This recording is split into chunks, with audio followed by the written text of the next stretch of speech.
مشتاق احمد یوسفی صاحب کا مضمون ہے دھیرج گنج کا مشاعرہ۔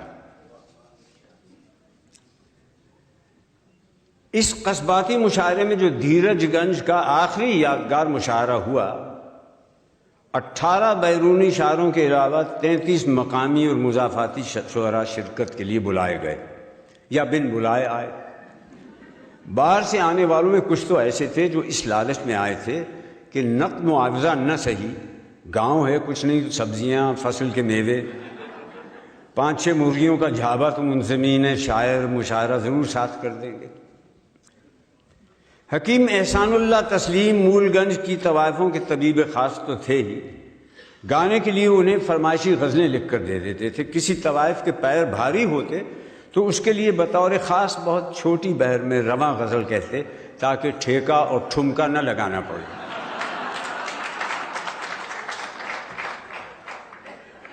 مشاعرہ گاہ میں ایک ہڑبونگ مچی تھی، خلاف توقع و تخمینہ گرد و نواح کے دیہات سے لوگ جوق در جوق آئے، دریا اور پانی کم پڑ گیا۔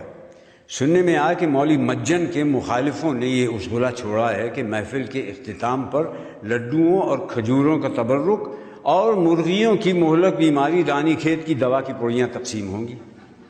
ایک دیہاتی اپنی 10-12 بیمار مرغیاں جھابے میں ڈال کے لے کے آیا تھا کہ صبح تک بچنے کی آس نہ تھی۔ ایک کاشتکار اپنی جوان بھینس کو نہلا دھلا کر بڑی امیدوں سے ہمراہ لایا تھا۔ اس کے کٹے ہی کٹے ہوتے تھے، مادہ بچہ نہیں ہوتا تھا۔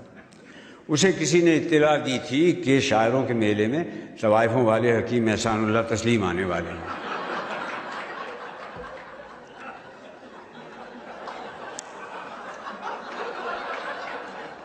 حکیم احسان اللہ تسلیم رنگین مزاج رعوسا کا بھی علاج کرتے تھے، فقط قارورہ دیکھ کر رئیس کا نام بتا دیتے تھے اور رئیس کی نبض پہ انگلی رکھتے ہی نشاندہی کر دیتے کہ مرض کے جراثیم کس کوٹھے کے آوردہ پروردہ ہیں۔ یہ سمجھ میں آنے والی بات ہے کہ کسی طوائف کے یہاں لڑکا پیدا ہو جائے تو رونا پیٹنا مچ جاتا ہے۔ حکیم تسلیم کے پاس خاندانی بیاض کا ایک ایسا مجرب نسخہ تھا کہ شرطیہ لڑکی پیدا ہوتی تھی۔ یہ صفوف اس رات کے راجہ یہ تماشبین خصوصی کو چپکے سے پان میں ڈال کر کھلایا جاتا تھا۔ نسخے کے تیر بہدف ہونے کا اندازہ اس سے لگایا جا سکتا ہے کہ کانپور میں کسی کی ذاتی بیوی کے یہاں بھی لڑکی پیدا ہوتی تو میاں کی سر ہو جاتی کہ ہو نہ ہو تم وہیں سے پان کھا کر آئے تھے۔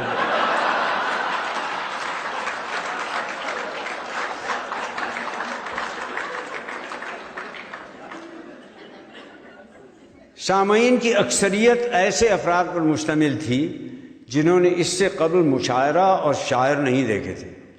رات کے 12 کا عمل ہوگا، 4 سو سامعین کا طوطی بول رہا تھا۔ ہوٹنگ کا یہ عالم تھا کہ کان پڑی گالی سنائی نہیں دے رہی تھی۔ قادر 12 بنکوی کے تو مطلع پر ہی سامعین نے تمبو سر پہ اٹھا لیا۔ وہ غریب عاجز آ کر کہنے لگا، حضرات سنیے تو، شعر پڑھا ہے، گالی تو نہیں دی۔ مشاعرے کے شور و شغب سے سہم کر گاؤں کی سرحد پر گیدڑوں تک نے بولنا بند کر دیا تھا۔ ایک صاحب چاندنی پر گھٹنوں کے بل چلتے صدر مشاعرہ تک پہنچے۔ انہیں درخواست کی کہ میں ایک غریب و دیار آدمی ہوں، مجھے بھی کلام ناقص سنانے کی اجازت دی جائے۔ ایک آواز آئی، ناقص صاحب کا کلام سنوائیے۔ انہیں اجازت مل گئی، جس پر انہوں نے کھڑے ہو کر حاضرین کو دائیں بائیں اور سامنے گھوم کر 3 دفعہ آداب کیا۔ ان کی کریم رنگ کی ٹسر کی اچکن اتنی لمبی تھی کہ وثوق سے نہیں کہا جا سکتا تھا کہ انہوں نے نیچے پاجامہ پہن رکھا ہے یا نہیں۔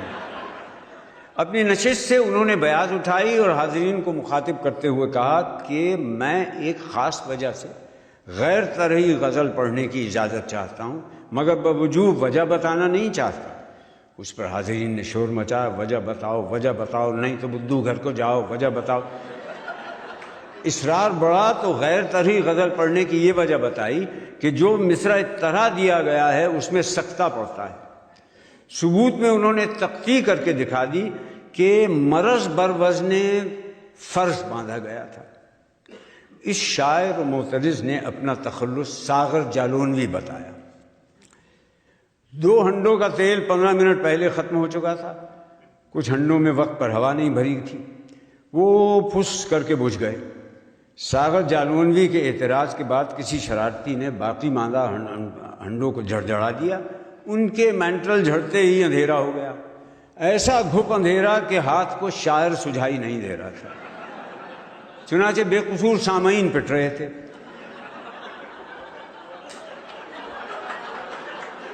اتنے میں کسی نے صدا لگائی، بھائیو بھائیو اچو بچو بھاگو، رنڈیوں والے حکیم صاحب کی بھینس کی رسی توڑا کر اڑ گئی۔ یہ سنتے ہی گھمسان کی بھگدڑ پڑی۔ اندھیری رات میں کالی بھینس تو کسی کو دکھلائی نہیں دی، لیکن لاٹھیوں سے مسلح مگر دہشت زدہ دیہاتی سامعین نے ایک دوسرے کو بھینس سمجھ کر خوب دھنائی کی۔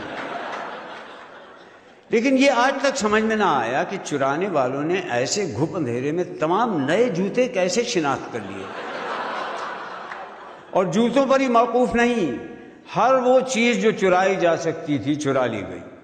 ساغر جالونوی کی دگنے سائز کی اچکن جس کے نیچے کرتا یا بنیان نہیں تھا، ایک جازم، تمام چاندنیاں، یتیم خانے کا سیاہ پرچم، صدر مشاعرے ان کا مخملی گاؤ تکیہ، ایک پٹواری کے گلے میں لٹکی ہوئی چاندی کا خلال، خواجہ قمر الدین کی جیب میں پڑے ہوئے 8 روپے اور عطر میں بسا ہوا ریشمی رومال، اور پڑوسی کی بیوی کے نام مہکتا خط۔ حد یہ کہ کوئی گستاخ ان کی ٹانگوں سے پیوست چوڑی دار پاجامے کا ریشمی اظہار بند ایک ہی جھٹکے میں کھینچ کر لے گیا۔ جس کا جس چیز پر ہاتھ پڑا اسے اٹھا کے اتار کے نوچ کے پھاڑ کے اکھاڑ کے لے گیا۔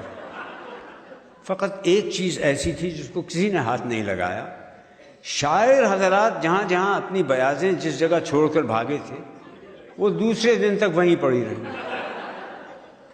باہر سے آئے ہوئے دیہاتیوں نے یہ سمجھ کر کہ شاید یہ بھی مشاعرے کے اختتامیہ آداب میں داخل ہے، مار پیٹ اور لوٹ کھسوٹ میں بڑھ چڑھ کر حصہ لیا، اور بعد کو بہت دن تک ہر آئے گئے سے بڑے اشتیاق سے پوچھتے رہے، اب دوسرا مشاعرہ کب ہوگا؟